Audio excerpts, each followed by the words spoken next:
Ross Chastain is out of the number 9 car at Martinsville, and the driver taking his seat? Virtually nobody had this name on their radar. This is not a routine team decision or a scheduled rotation that was quietly planned weeks ago.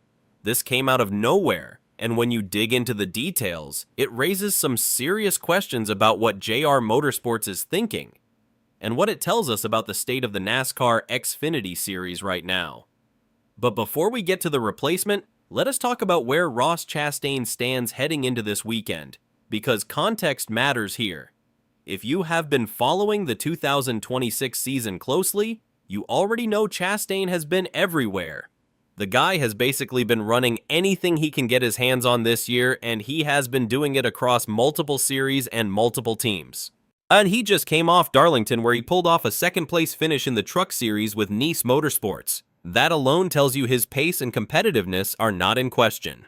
On top of that, he also made an Xfinity Series start at Darlington, this time with JR Motorsports.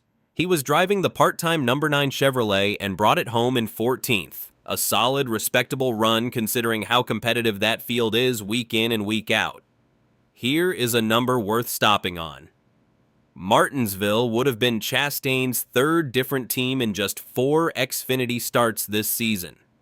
That is not a typo. 3 different teams in 4 races. The guy is everywhere, maximizing every opportunity available to him. That is the lens through which you need to view everything that follows. JR Motorsports is not putting Chastain back in the number in 9 at Martinsville. Instead, they are handing the keys to Lee Pulliam. Here is the quick bio. Pulliam is 37 years old from Samora, North Carolina, and on paper, the guy is a legitimate short-track force. He is a 4-time NASCAR Whelen All-American Series Division I national champion. That is not a minor accomplishment. That title represents the highest level of NASCAR's weekly racing ladder. On top of that, he has 3 wins on the late model stock car tour, further proving he knows how to close races and compete at a high level in a short-track environment. Sounds impressive, right? Here is where the shocking part comes in.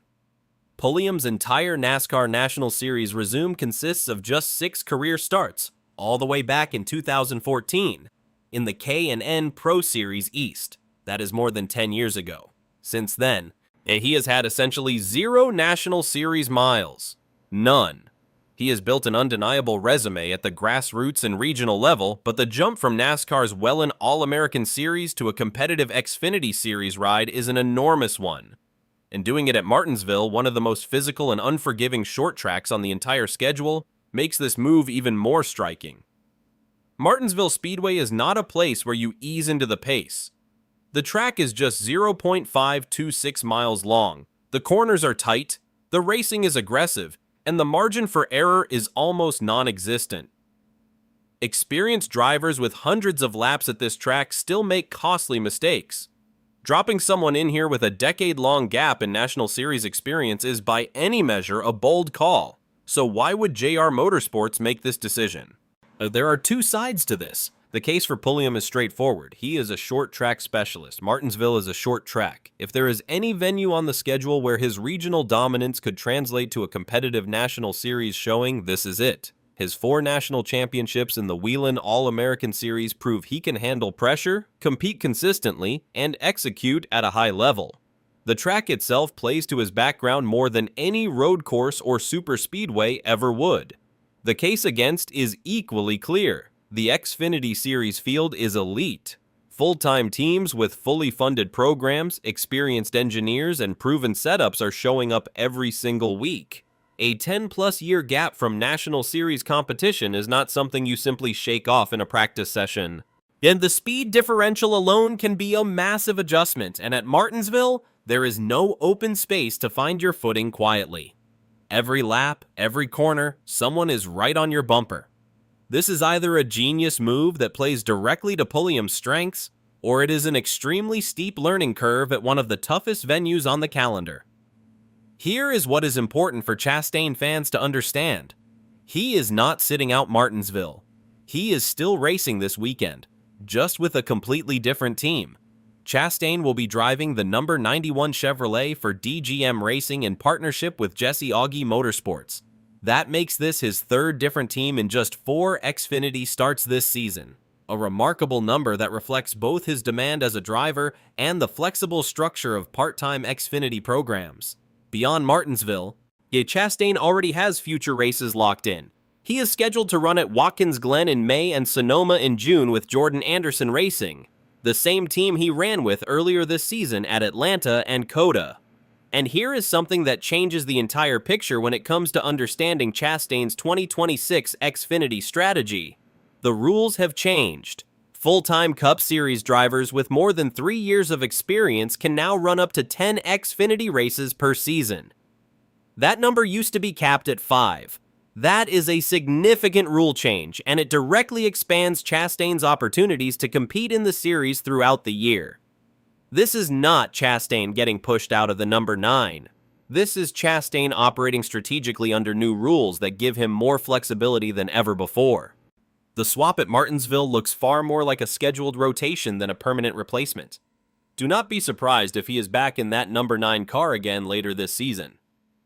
When you step back and look at both situations together, Chastain bouncing between teams and Pulliam getting this shot, they are actually symptoms of the same thing. The NASCAR Xfinity Series right now is operating as 3 things simultaneously. It is a platform where veteran Cup talent like Chastain is using new rules to maximize opportunities and stay sharp outside of their primary programs. It is also a stage where short-track veterans like Pulliam, who have spent years dominating regional competition, are finally getting National Series opportunities, and at the same time, it is a proving ground for young prospects trying to build careers and earn full-time rides. Teams are rotating drivers, experimenting with lineups, and in many cases not committing to anything long-term. Hattinger Racing's number 5 Ford is another example. That car has already cycled through multiple drivers this season with no locked-in plan beyond individual race weekends. J.J. Yealy ran at Darlington with that team and finished 25th, and now 19-year-old Luke Baldwin is making his Xfinity Series debut at Martinsville in that same car. This is the Xfinity Series in 2026, fluid, unpredictable, and genuinely wide open. Martinsville this weekend sits right at the center of all of it. Pulliam lines up in the number 9 with a chance to prove that regional dominance can carry over to the national stage. Chastain climbs into the number. A 91 looking to deliver for yet another team. Baldwin makes his series debut in one of the most demanding environments in NASCAR. These are not just race day storylines. These are decisions that ripple forward into future rides, future opportunities, and potentially entire careers.